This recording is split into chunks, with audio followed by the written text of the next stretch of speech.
नमस्कार, आप देख रहे हैं दूरदर्शन हिमाचल और मैं हूं आपके साथ प्रिया सिंह। कार्यक्रम नमस्ते हिमाचल में आप सभी का स्वागत है। दर्शकों, आज का कार्यक्रम आधारित है बुद्ध पूर्णिमा के महत्व पर। भगवान बुद्ध की जब भी हम बात करते हैं, जब भी उनको याद करते हैं, उनके गुण, उनके विचारों को हमेशा याद करते हैं। उनके विचार और उनके गुण हमें बहुत कुछ जीवन में सिखाते हैं। भगवान बुद्ध कहते हैं कि जिस शांति की तलाश हम बाहर करते हैं, दर दर भटकते हैं, वो शांति हमारे भीतर ही है, बस जानने की देर है। और आज इस अवसर पर हमारे साथ स्टूडियो में जो मेहमान जुड़ रहे हैं, आचार्य लूडो जोंगपो, आपका बहुत बहुत स्वागत सर। धन्यवाद आपको। आज के कार्यक्रम में मेरे को कुछ बुद्ध जयंती के मौके पे कुछ बोलने के मौका देने में थैंक यू बहुत सर। बहुत आभार। तो आचार्य जी, हम सबसे पहले एक मंत्र से शुरुआत करते हैं आज के इस खूबसूरत से दिन को। तो कोई मंत्र आप बताएं। 상계 초단 저기 저남라 저중 버도 나니 겹손진 다기 친소기 배워서 남기 놀라 변주를 상계 루바라죠 숨전 넘제 대화단 대외 규단 덴바르 규제 동알단 동알기 규단 달로르 규제 동알 매배 대화단 민달로르 규제 니링 차단단 달로에 땅념라 네바라 규로지 탑게 두제 세계 득통신 생기미도 되게 봉조한 바 쓰기 흠으로 따보 집에 세계 결보 결라 장사로 बहुत सुंदर। और जब भी हम मंत्रों की बात करते हैं, एक पॉजिटिविटी, एक जो पॉजिटिव ऑरा जो हमारे आसपास क्रिएट हो जाता है, एक शांति जो हमें महसूस होती है, तो बहुत ही अच्छा वैसा ही हमें महसूस हुआ। तो सर, आप बता सकते हैं आचार्य जी कि इसका क्या अर्थ है? इसका मतलब ये है कि जब भी हम ऐसा पुण्य कार्य और कुछ कार्य करते हैं तो सबसे पहले हम बुद्ध बोधिसत्व और त्रिरत्न, बुद्ध, धर्म और उनका संघ रत्न, 3 रत्न है, इनको हम दंडवत करते हैं। तो ये बुद्ध और धर्म और संघ, ये 3 रत्नों को दंडवत किया है जी। तो बुद्ध पूर्णिमा का जो महत्व है उसके बारे में पहले हम जान लेना चाहते हैं कि बुद्ध पूर्णिमा क्यों मनाई जाती है और इसे कैसे मनाया जाता है। बुद्ध पूर्णिमा का मतलब ये है कि जो बुद्ध का 3 महत्वपूर्ण उनका जीवन का घटनाएं था, जो उनका जन्म हो गया था, जिस दिन उनका बोधिचित्त लाभ, बुद्धत्व लाभ हो गया था, और उसी दिन पर उनका देहांत और परिनिर्वाण, महापरिनिर्वाण हो गया था। तो इस 3 घटनाओं जो हम विश्व के लिए बहुत बहुत महत्वपूर्ण है। तो इस दिन हम ऐसे मनाएंगे कि उनका जो शिक्षाओं, उनका जो टीचिंग्स, उनका जो ज्ञान थे, तो उनका जो ज्ञान थे वो अभी इस समय पे बहुत बहुत आवश्यक है। बिल्कुल। क्योंकि गौतम बुद्ध को हम लोग विश्व की शांति का अग्रदूत और शांति का प्रेरक मानते हैं। तो विश्व में अभी इस समय में बहुत शांति का जरूरी और आवश्यकता है। इसलिए हम उनका जो उन्होंने दिया हुआ शिक्षाओं और उनका ज्ञान जो है, उनका करुणा है, महाकरुणा है, इनको और उनका सभी धर्मचक्र, इन लोगों को हम याद करके और इन लोगों को समझ के, इन लोगों को बारे में बातचीत करके बुद्ध जयंती मनाते हैं और मनाना चाहिए। जी, बहुत ही अच्छा आपने बताया और बहुत ही विस्तार से आपने बताया कि इस दिन जो है वो 3 घटनाएं हुई थी।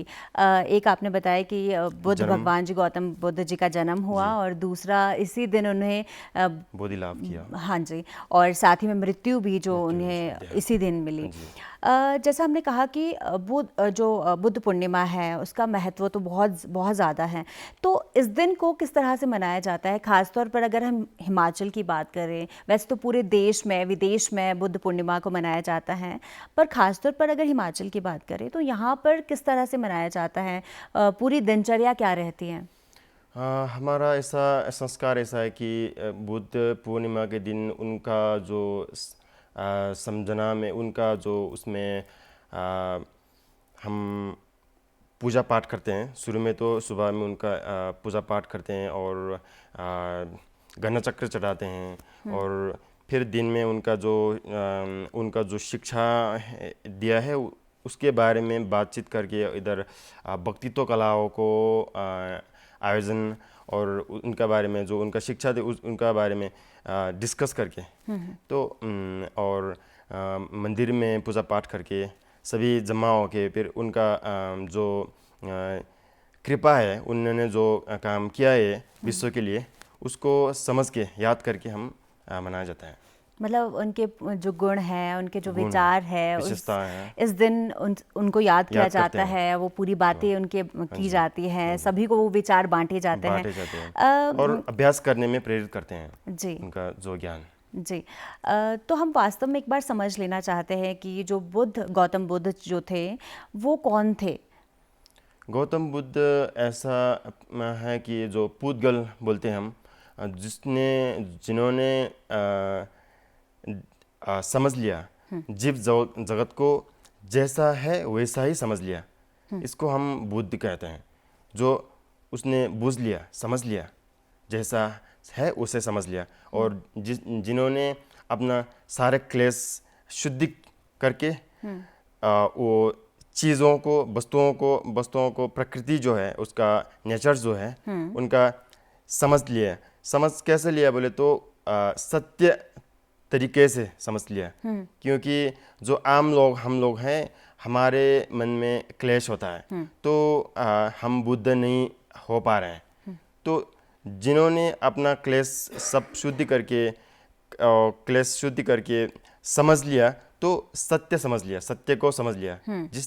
तो शॉर्टकट में बोले तो जिसने सत्य को समझ लिया, उन्हीं को बुद्ध कहते हैं। जी, आपने क्लेश की बात की कि क्लेश को ख़त्म करना बहुत ही ज़रूरी होता है। हमारे जीवन में जो क्लेश हैं, बुद्ध सिखाते हैं कि इसको ख़त्म करना ज़रूरी है, सत्य का समझना ज़रूरी है।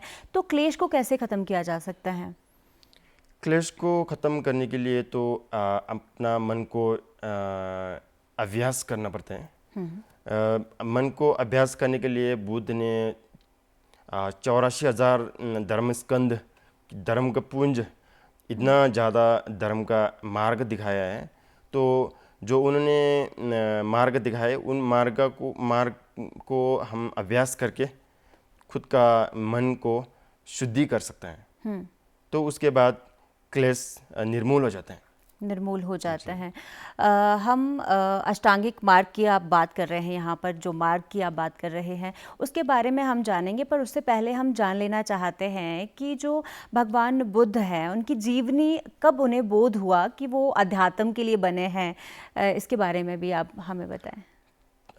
जब भगवान बुद्ध की जीवनी की बात करेंगे तो हम इसमें उनका पूरा जीवनी को चर्चा करेंगे। जैसे कि उनका जीवनी में जीवन का जन्म से महापरिनिर्वाण अर्थात देहांत तक में उनका 12 चरण और या 12 लीलाओं में हम बांटा जाता है। तो सबसे पहले उनका जीवन में आ जाते हैं कि तुषिता लोक, जो स्वर्गलोक से अवतरण होना, ये पहला है। दूसरा है गर्भ में, माँ के गर्भ में रहना, दूसरा लीला हो गया। तीसरा है जन्म होना, उनका लुम्बिनी में जन्म हो गया। और चौथा है सांसारिक कलाओं में सिद्धि प्राप्त करना। उन्होंने घोड़े दौड़ और तीरबाज और बहुत सारा भाग दौड़ ऐसा कलाओं में, और लिखना और शिल्प कला, संपूर्ण वो कलाओं में उन्होंने हासिल किया था। उन्होंने परिपक्व हासिल किया था। तो पांचवें हो गया वैवाहिक जीवन, उन्होंने शादी भी किया। तो उनका राजकुमार थे, राहुल थे, उनका यशोधरा के साथ उन्होंने विवाह किया। तो वैवाहिक जीवन हो गया, ये उनका जीवन ही हो गया। तो इसके बाद उनका जीवन में कुछ ऐसा घटना घट गया। फिर उनको पता चल गया कि इस संसार दुख की जड़ है। तो इस दुख से कैसे मुक्ति मिलना है, मोक्ष प्राप्त कैसे करना है, इसलिए उनका दिमाग में ऐसा प्रश्न उठा।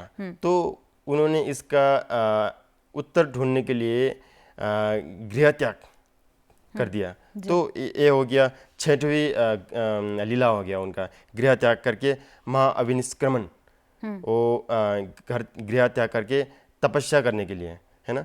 फिर सातवें है कठोर तपस्या में वो लीन होना, उनका लीला है। आठवां लीला है उनका, आठवीं लीला है बोधि वृक्ष के नीचे ध्यान में रहना, ज्ञान बोध करना। तो 9 नंबर में है बुराइयों में और मार पर विजय करना। जब उन्होंने बहुत गहरा ध्यान में लीन हो गया तो उनका आंतरिक क्लेशों और जो अंदर से आ जाने वाला नेगेटिव इमोशंस है, जो मार है, हम मार बोलते हैं इसको, 4 मार होते हैं, उन लोग को बस में रखना, एक लीला। और 10 नंबर में है बुद्धत्व की प्राप्त। जब उन्होंने मारों के अपना जो क्लेशों के सभी क्लेशों की शुद्ध किया तो उनको बुद्धत्व को ज्ञान तत्व, बोधि तत्व प्राप्त हो गया। और उसके बाद उन्होंने जो पता चल गया, जो बोध हो गया, तो वो ज्ञान उन्होंने विश्व में, भारतवर्ष में फैलाया, जो हम धर्म चक्र प्रवर्तन किया, ऐसा बोलते हैं। और अंतिम में हो गया जो उन्होंने उनका जो शिक्षा है अनित्य है, बोलते हैं अनित्य। सभी संसार में जो है सब अनित्य है, कोई भी ऐसा चीज़ नहीं कि वो शाश्वत है। तो उन्होंने अपना जो स्कंद रूपी, पंच स्कंद रूपी उनका शरीर है, ये शरीर त्यागना, तो महापरिनिर्वाण में प्रवेश कर दिया। तो ये 12 जो चरण और लीला है उनका जीवनी इस प्रकार से हम व्याख्या करते हैं। जी, जब भी भगवान बुद्ध को हम देखते हैं, उनकी जो भी प्रतिमाएं उनकी देखते हैं, तो हमेशा ही वो एक ध्यान में होते हैं। तो ध्यान कितना ज़्यादा ज़रूरी है अगर एक आम इंसान की बात भी करें? ध्यान तो अभी हम लोगों के लिए बहुत ज़रूरी है, क्योंकि हम जब भी जो भी इंसान और जो भी प्राणी है उनके मन है, जो जब मन है तो मन में शांति होना चाहिए। कोई भी ऐसा इंसान और ऐसा प्राणी नहीं है कि जिसको शांति नहीं चाहिए, सुख नहीं चाहिए। तो सुख और शांति मिलने का जो बाहर से नहीं मिलता है, वो मन में मिलता है। तो मिलने भी कहाँ चाहिए, मन ही में मिलना चाहिए। तो ये मन में शांति मिलने के लिए, मतलब जो हम शांति बाहर ढूंढ रहे हैं वो हमारे भीतर ही अंदर ही है। तो इसको अंदर ही है, तो हम ध्यान करना चाहिए बोलते हैं। तो ध्यान क्यों करते हैं? तो जो हमारा अंदर में एक सुख और एक शांति का चीज़ जो वेज है, तो उसको हम समझ लेना है। ध्यान करने के मतलब ये है। तो ध्यान करके हम शांति स्थापना कर सकते हैं। आचार्य जी, अगर कोई ध्यान सीखना चाहता है कि स्टार्टिंग में किस तरह से ध्यान शुरू करना है, क्या उसके स्टेप्स रहेंगे, तो कैसे एक व्यक्ति ध्यान में लीन हो सकता है और कैसे शुरुआत कर सकता है? क्योंकि थोड़ी देर बैठने के बाद भी लोग कहते हैं कि हम ध्यान नहीं लगता, हम अट्रैक्ट नहीं होते, तो कैसे कर सकते हैं ये? ध्यान में तो बहुत सारा ध्यान होता है। इससे में से 2 हम बात करते हैं। बुद्धिज़्म में समता ध्यान और विपश्यना 2 होते हैं। तो पहले हम इस ध्यान को समझने के लिए हमको एक मास्टर की आवश्यकता पड़ता है। तो शुरू में हम गुरु को फॉलो करके उसके बाद ही हम ध्यान कर सकते हैं, ना कि हम कुछ किताबों पढ़ के कुछ खुद। ये आसान नहीं है, ये नामुमकिन है। तो गुरु और कुछ गाइड होना ज़रूरी है। उसके बाद हम ध्यान करेंगे। तो ध्यान में 2 है, बुद्धिज़्म में 2 ध्यान बहुत एकदम जो चलता है, समथा और विपासना मेडिटेशन। जी, विपासना मेडिटेशन की अगर हम बात करें, क्योंकि बहुत ज़्यादा प्रचलन में है, बहुत लोग इसको सीखते भी हैं, तो क्या होती है विपासना? विपासना ऐसा होता है कि जब हम विपासना की बात करते हैं तो पहले हमको समथा ध्यान समझ लेना पड़ता है। क्योंकि समथा का मतलब, जब हम विपासना करेंगे तो शुरू में हमको उसका कुछ भी चीज़ हो, उनका उस चीज़ में हम किस चीज़ के ध्यान कर रहे हैं, उस ध्यान में एक स्थान में मन को रखने के लिए हमको पहले आइडिया पता चलना पड़ता है। जी इसके लिए हम क्षमता और सिंगल पॉइंट मेडिटेशन जी की आवश्यकता पड़ते हैं। जब हम वो सिंगल पॉइंट, जब हमारा कंसंट्रेशन बढ़ जाएगा, एक ही स्थान, एक ही चीज़ों पर हमारा ध्यान रहेंगे, तब फिर हम उसके बाद विपाशना में जाएंगे। जी। ठीक है जी। मतलब विपाशना, डिस्ट्रैक्ट करना हाँ पड़ेगा जी, बाहर की चीज़ों से। हाँ जी, जी कंसंट्रेट करना पड़ेगा। उसके बाद हम विपाशना में जाएंगे। तो विपाशना क्या है? विपाशना मतलब हम इसको हमारे भाषा में लक्थोंग कहते हैं। लक्थोंग, लक्थोंग का मतलब ये है कि जो चीज़ है उसको उसी का जो प्रकृति से समझ लेना। ठीक है जी। जी अब इसमें बुद्ध भगवान कहते हैं कि सब चीज़ नासुर है, सब चीज़ शून्य है। इसका मतलब ये है कि वो कुछ ऐसा चीज़ नहीं है कि वो शाश्वत है। जी सब चीज़ अपना खुद अंदर का वो जो उनका नेचर है वो नेचुरली एम्प्टी है, एम्प्टीनेस। जी तो खाली है। इस चीज़ को समझ लेना और इस चीज़ को हम हमारा विज्ञान, हमारा मन से चिंतन करना ही विपाशना ध्यान है। जी जैसे भगवान बुद्ध की जब भी हम बात करते हैं तो अष्टांगिक मार्ग जो उन्होंने दिए हैं, कहते हैं कि अगर आप इस पर काम करते हैं तो जीवन में आप बहुत से दुखों का निवारण कर लेते हैं और आपको एक सही रास्ता मिल जाता है। तो आपसे सबसे पहले हम अष्टांगिक मार्ग की बात करते हैं कि कौन कौन से वो 8 मार्ग हैं। वो अष्टांगिक मार्ग में है सम्यक दृष्टि और सम्यक संकल्प और सम्यक वचन और सम्यक आजीविका और हो गया सम्यक व्यायाम जी और सम्यक स्मृति और सम्यक समाधि और सम्यक समाधि। हाँ, इतना ही। जी तो समयक दृष्टि आपने सबसे पहला बताया, इसको हम विस्तार से थोड़ा सा समझ लेना चाहते हैं कि समयक दृष्टि होता क्या है। इसमें मैं पहले ये बोलूँगा कि जो बुद्ध ने शिक्षा दिया है उसमें हम 4 प्रकार का अलग अलग ऐसा चीज़ है। एक है दृष्टि जी और दर्शन। जी बुद्ध धर्म में है अपना, बुद्ध ने जो दर्शन जो सिखाया है, दिखाया है, वो हो गया दर्शन।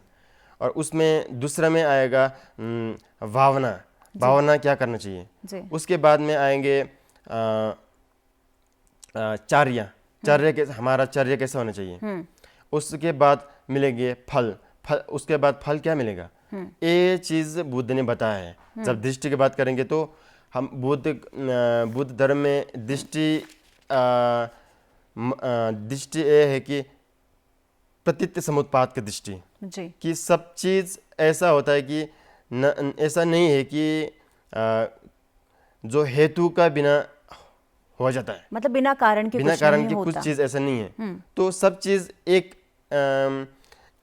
में वो है, क्या बोलता है उसका, मतलब सच्चाई घनिष्ठ को संबंध देखना है, है। संबंध जी है, सच्चाई को कोरिलेटेड। देखना है। जैसे आप कहना चाह रहे हैं कि रस्सी है तो उसको रस्सी समझना है, हाँ सांप जी, नहीं जी समझना जी है। जी, वैसे दूसरा जो आपने बताया वचन, वचन। तो किस तरह के वचन होने चाहिए।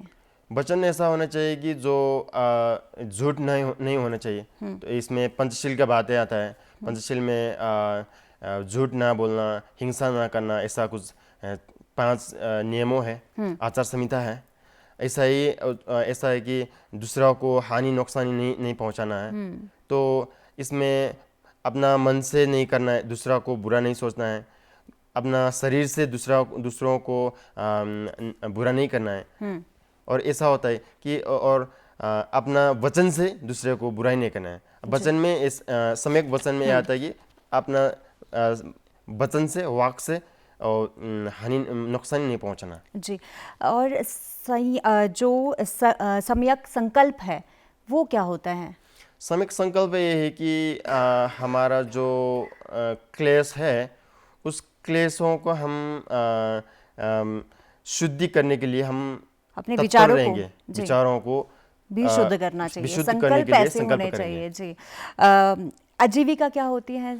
आजीविका ये है कि जो हमारा जीवन है वो जीवन ऐसा होना चाहिए कि कुछ दूसरों को असर ना पड़े, जी। तो सही मार्ग से हम चलें, सही मार्ग चल के अपना जीवन व्यतीत करना ही सम्यक आजीविका जी। है। सम्यक व्यायाम की भी आपने बात की है, तो सम्यक व्यायाम को भी हम जान लेते हैं कि सम्यक व्यायाम क्या है, और रोज़मर्रा में अगर हम व्यायाम करते हैं हाँ क्या जी। उसी से रिलेट करता है? अभी जो हम अष्टांगिक मार्ग के एक अंग जो व्यायाम है, इस व्यायाम को हम शारीरिक व्यायाम से नहीं जोड़ते हैं। जी। तो इसका व्यायाम का अर्थ ये है कि मानसिक व्यायाम करना। मानसिक व्यायाम का मतलब जो हमारे पास मैं और हम बोल के और जो चीज़ों को हम पकड़ लेते हैं, इस पकड़ को छोड़ने के लिए हम जो अभ्यास करते हैं, जी। उसको हम ज्ञेय आवरण बोलते हैं। जो हमारा हमारे मन में ज्ञेय आवरण है कि ये चीज़ मेरा है, कि ये चीज़ हमारा है, ये चीज़ हमारा अधिकार वश में है, जो ये चीज़ों है हमारा पकड़ है मन का, इस पकड़ को हम अटैचमेंट बोलते हैं। तो वो अटैचमेंट को हम शुद्ध करने के लिए, छोड़ने के लिए जो अभ्यास करते हैं, इसी को हम अभी संकल्प व्यायाम कहते व्यायाम हैं। कहते हैं। जी। मतलब हमें त्यागना चाहिए, मैं और हम में हम हमेशा ही ज़िंदगी में फंस जाते हैं, तो त्याग ही सबसे बड़ा व्यायाम हम जी, कह बिल्कुल, सकते हैं। बिल्कुल। अगर अपने मन को पवित्र करने की हम यहाँ पे बात करें, क्योंकि मन इतना चंचल होता है, उसे पवित्र करना बहुत ज़्यादा ज़रूरी होता है, तो उसके लिए क्या करना चाहिए हमें आचार्य जी? मन के लिए पवित्र करने के लिए तो हमको इसी अष्टांगिक मार्ग को समझ लेना चाहिए। पहले तो हम चार आर्य सत्य को समझ लेना चाहिए, क्योंकि जो दुख कहाँ से आते हैं, जब जो दुख कहाँ से आते हैं तो पता चलेगा, तो फिर उनका रास्ता और मार्ग भी बताया है। तो इस मार्ग में चलेंगे तो मन शुद्धि करने के मार्ग भी मिलेगा, क्योंकि जो मार्ग बुद्ध ने बताया है, ये मार्ग अपने मन को शांति और सुख के लिए बताया है। जी।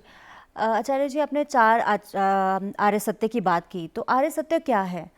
आर्य सत्य ये है कि जो ध्रुव सत्य जैसा है, तो जो भगवान गौतम बुद्ध ने अपना बोध ज्ञान के पश्चात पता चल गया, जो समझ लिया, वही आर्य सत्य है। इसमें चार है। एक पहला है दुख आर्य सत्य। दुख आर्य सत्य का मतलब ये है कि संसार में दुख ही दुख है, जी। जहाँ जो ऐसा चीज़ नहीं है कि जिसमें दुख नहीं है। अब दुख के बात करेंगे तो ऐसा आएगी, दुख क्या है? दुख ये है कि संसार परिवर्तनशील है, परिवर्तन होना ही दुख है। क्योंकि अभी हम लोग को थोड़ा अच्छा मौसम है तो थोड़ी देर में ये बदल जाएंगे। अभी हम बात कर रहेंगे तो थोड़ी देर के बाद हम बात नहीं करेंगे। मतलब तो हमें नहीं पता कि अगले मिनट क्या हो सकता है। जी। तो अनित्य है, अनित्य ही दुख है, परिवर्तन होना। दूसरा है, उन्होंने बताया है दुख तो है, तो ये दुख बिना कारण से नहीं उत्पन्न नहीं होता है। जी। इसका कारण है, इसका कारण जो कारण है, कारण के वजह से ये दुख हमको उत्पन्न होता है। तो ये भी उन्होंने पता चल गया, तो ये भी सत्य है। और तीसरा है मार्ग सत्य, जी। जो दुख है, दुख का कारण है। तीसरा है जो दुख को निर्मूल करने का उपाय है, रास्ता है, कुछ आइडिया है जी। इसको हम मार्ग बोलते हैं। जी। तो जब ये दुख है, दुख का कारण भी है, और दुख निर्मूल करने के, दुख को समाप्त करने के कारण भी है, तो जब ये तीन को अभ्यास करेंगे, मार्ग में हम मार्ग का अभ्यास करेंगे, तो हमको एक कुछ चीज़ ऐसा मिलेगा कि दुख से निवारण हो जाएंगे। तो ये है दुख सत्य, समुदाय सत्य, मार्ग सत्य और निर्वाण सत्य। जी। तो आचार्य जी, जैसे बुद्ध पूर्णिमा के अवसर पर हम बात कर रहे हैं कि उसका महत्व क्या है, तो बुद्ध पूर्णिमा के दिन जो है, उस दिन दान भी बहुत ज़्यादा किया जाता है, और तो हम ये समझ लेना चाहते हैं कि दान क्यों किया जाता है? दान के बात जब भी हम करेंगे तो इसमें हम जो बुद्धिज़्म में ऐसा है, सत पारमिता बोल के एक मार्ग बताया है बुद्ध ने, उसमें 6 है। पहले आता है दान पारमिता, दूसरे में आता है शील पारमिता, तीसरे में आता है वीर्य पारमिता, चौथे में आता है ध्यान पारमिता और प्रज्ञा पारमिता, और एक है पेशेंस, जो पेशेंस होना चाहिए। ये 6 है जो सत पारमिता बोलते हैं। तो पहले आता है दान पारमिता। तो दान क्यों करना चाहिए? भगवान बुद्ध की जितने भी शिक्षाएं हैं उसमें सबसे पहले उन्होंने दान देने के लिए बोला है, क्योंकि हम लोगों को दुख है, सभी लोगों को दुख है। दुख से मुक्त होने के लिए अभ्यास करना चाहिए। अभ्यास के जो बात करेंगे तो सबसे पहले हम दान करना चाहिए, क्योंकि जब भी हम लोग को दुख होता है तो वो अंदर से होता है, क्योंकि हमारा जो मन में क्लेश है तो दुख खुद वहां से हो जाता है, आ जाता है। और आपने क्लेश की बात जब की थी तो आपने कहा था 84,000 क्लेश हमारे अंदर रहते हैं। जी जी, 84,000 क्लेश है। तो हमारा मन में बहुत सारे अलग अलग इमोशंस है, मानसिक निगेटिव इमोशंस है। तो उसी सब के लिए एक एक करके बुद्ध ने 84,000 धर्म स्कंद और धर्म को उन्होंने बताया, उपाय बताया।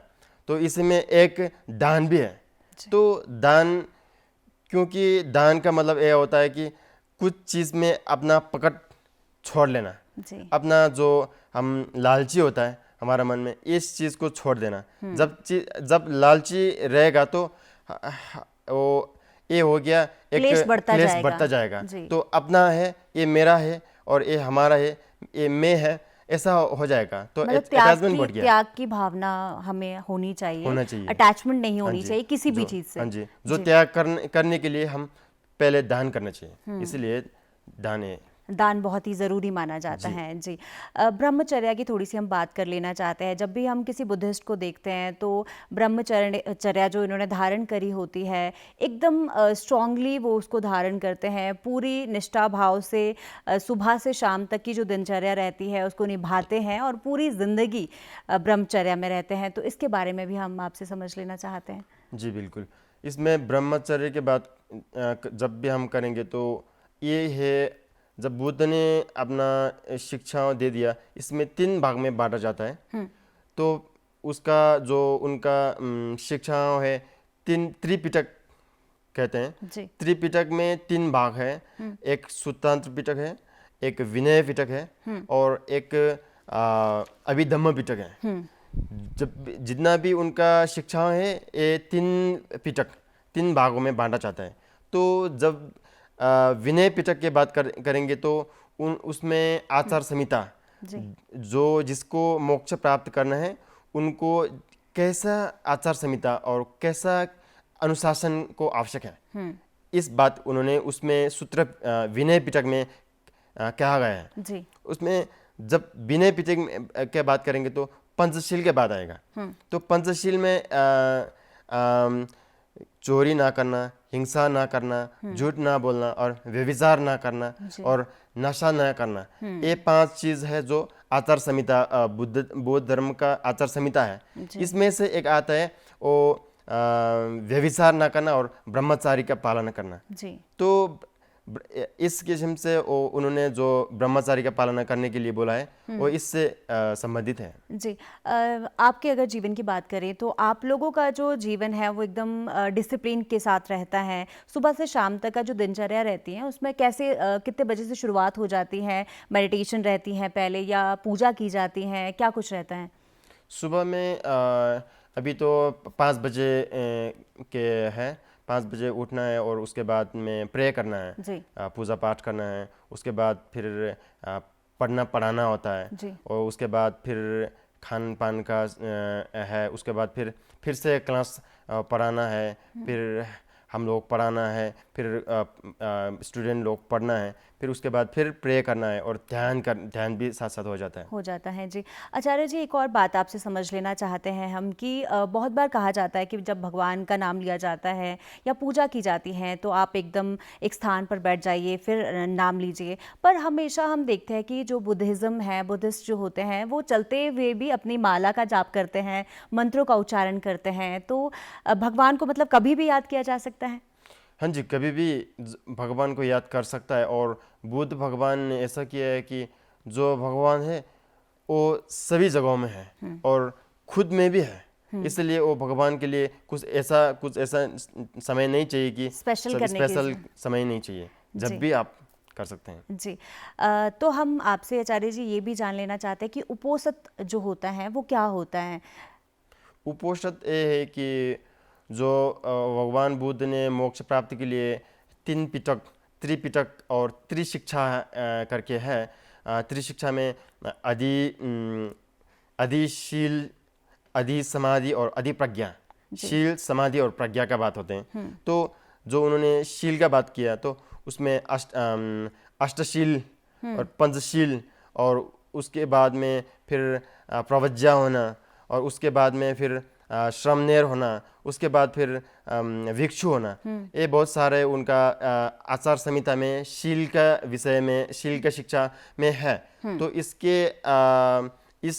इसमें से एक उपोषित है कि अपना मन के शुद्धि करने के लिए अभ्यास करना। तो अनुशासन, नियम, इसमें से ये उपोषित भी एक है। तो उपोषित में मतलब व्रत और फास्ट हम इसको कह सकते हैं जी। फास्टिंग। तो इसमें है मौन व्रत और आहार बिना आहार के रहना, और खाना और पीना और पानी पीने, इस सबको एक दिन छोड़ के और पुण्य को बढ़ाना, पुण्य को संचय करना जी। ऐसा है। बुद्ध पूर्णिमा के दिन भी उपोषित रखा जाता है? बहुत। हमारा जो बुद्धिज्म में 3 यान है। एक है थेरवाद है, दूसरा है महायान है, तीसरा है वज्रयान है। तो ये उपोषित तीनों यानों में है। फिर भी अभी जो हमारा हिमालयन रीजन में जो हमारा बुद्धिस्ट कल्चर है, ये महायान के अंतर्गत में, महायान के में पड़ता है। तो महायान का अभी जो बात करते हैं तो जो उपोषित का बात हो गया, तो हम महायानी उपोषित व्रत कहते हैं। तो इसमें हम इस अभी जो वैशाख का समय है चल रहा है, तो वैशाख का महीना चल रहा है, तो वैशाख पूर्णिमा भी आ रहा है। इस वक्त में हमारा हिमालयन कल्चर में, हिमालयन रीजन में बहुत सारे लोग व्रत का पालन करते हैं। तो व्रत के पालन से क्या लाभ होता है, क्या चेंजेस आते हैं बॉडी में? और जो मन की हम स्थिति पर यहाँ पर बात कर रहे हैं या दिमाग की स्थिति पर बात कर रहे हैं, तो मन और चित्त कैसे इससे स्टेबल रहता है? अब ये जो व्रत है, हम जब व्रत और कुछ भी बुद्ध का जो साधना का बात करेंगे, तो इसमें 2 चीज़ है। हम जो भी जितना भी करेंगे तो मोक्ष के लिए करेंगे। मोक्ष तो बाद में हो जाएंगे, अभी से नहीं होगा, यूं ही नहीं होगा। तो अभी जो हम जब मोक्ष प्राप्त करने के पहले जो वक्त है, उसमें हम जो पुण्य संचय करेंगे, एक तो पुण्य संचय करेंगे, दूसरा तो प्रज्ञा का संचय करेंगे, पुण्य और प्रज्ञा जी। तो जब हम पहले पुण्य संचय करेंगे तो उसके बाद हमारा प्रज्ञा खुल जाएंगे। तो प्रज्ञा खुलने के बाद ही बोध होएगा, तो बोध होने के बाद ही निर्वाण प्राप्त हो जाएगा। तो हम मोक्ष प्राप्त करने के लिए इस साधनाओं और इस अभ्यास जो उपोषित को अभ्यास करते हैं जी।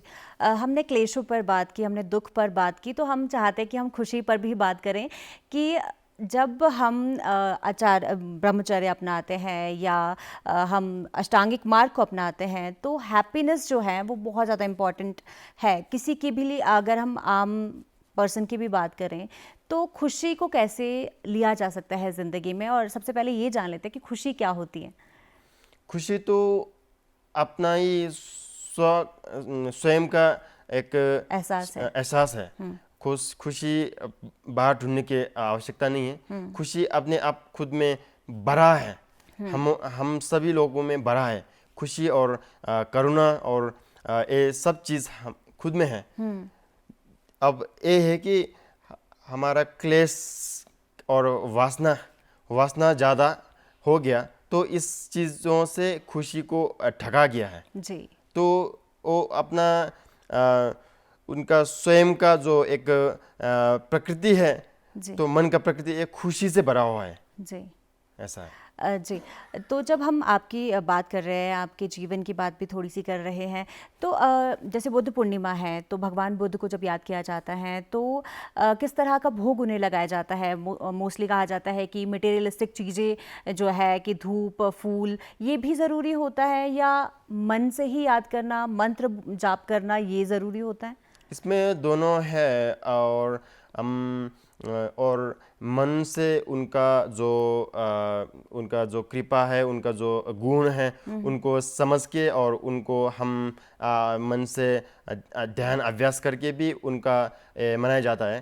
तो दूसरा एक मटेरियल्स हो गया, धूप बत्ती वगैरह और दिया जलाना और फूल चढ़ाना और सुगंधित पानी और सुगंधित चीज़ों ऐसा कुछ चढ़ा के पूजन करके भी हम कर सकते हैं।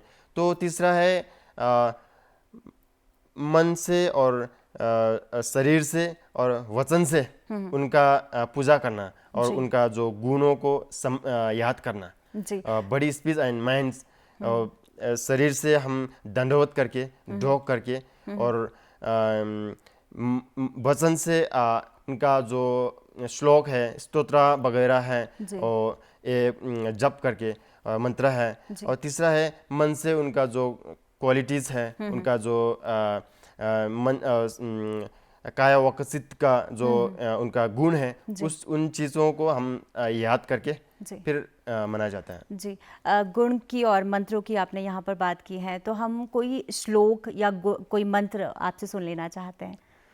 इसमें एक मंत्र जो बुद्ध ने सूत्रों में क्या है बोला है, तो ओमे ये धर्म हेतु प्रभाव हेतु तेषम तथागत हयोत तेषम च निरोध एवं वादि शर्मन सोहा।